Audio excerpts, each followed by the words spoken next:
Congress, under the Congressional Review Act, has until Monday to act on this issue. The FCC ended net neutrality protections. The Congressional Review Act is a bill that Congress passed to try to rein in administrative agencies, and it gives Congress the right to overturn actions that are taken, and that expires on Monday. And so this is a time-sensitive matter. There have been resolutions proposed on well, exactly this issue, and they have been heard in Labor and Commerce Committee for one. They just haven't gotten to the finish line. I think this is a very important issue, and I know I've spoken on this issue a couple times, and I mentioned before that at least one commentator has referred to net neutrality as the two most boring words in the English language. But it is something that will affect this state tremendously, and it'll affect us probably a little bit more than many other states, because we do have a lot of areas of the state where there's just no competition. And we've got rural Alaska where many communities don't have internet at all, but the ones that do, even our urban communities, have very little competition. So I think there's maybe a little bit of misunderstanding about net neutrality and what it does, and I've heard that it's this sort of overbearing regulation. And it's regulation to the extent that it keeps the internet deregulated. I guess that's maybe the best way that I could explain it. It's regulatory in the sense that it says to companies, you can't block certain websites, you can't censor certain websites, you can't throttle speeds for people. We want to keep the internet free and open and equal access for all Americans, all Alaskans. And so without net neutrality, what companies, and there's actually only very few internet service providers, and this is why this is such an important issue, because these few providers can exercise tremendous control over the internet, and they've done it.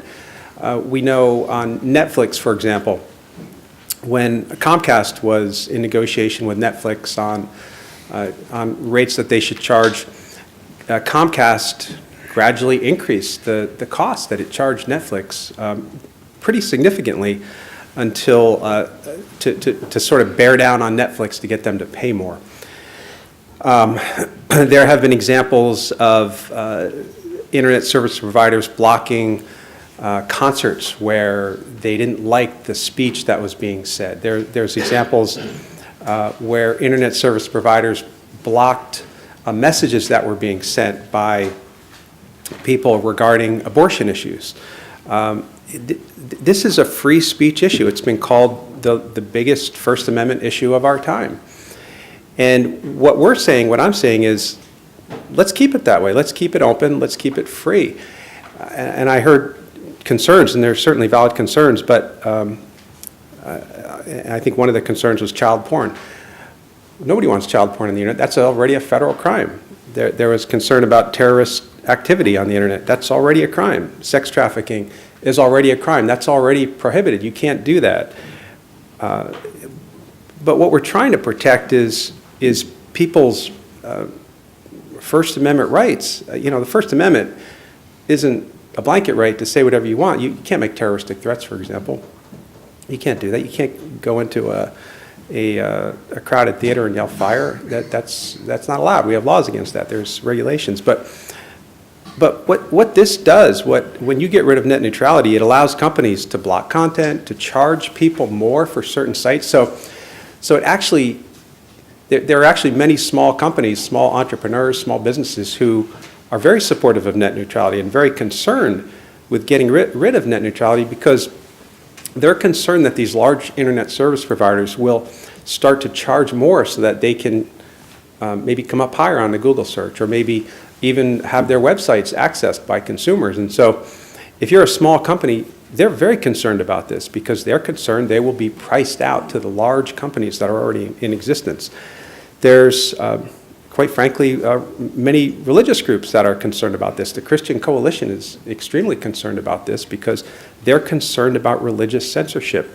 Gun Owners of America is concerned about this and has spoken out against this because they're concerned that they'll be companies that can go out and block websites that people might want to access about Second Amendment gun issues. The American Library Association has opposed this because they're concerned about censorship. They're concerned about taking away the free and open access that we currently have. Just last week or a couple weeks ago, YouTube blocked gun videos.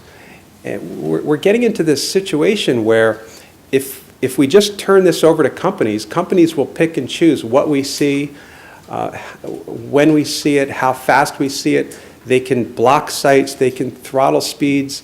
I think we're going down a dangerous road if we don't have some sort of level playing field for everyone to play by. And this is I tried to keep this as simple as possible. I tried to keep this as sort of non-controversial as possible.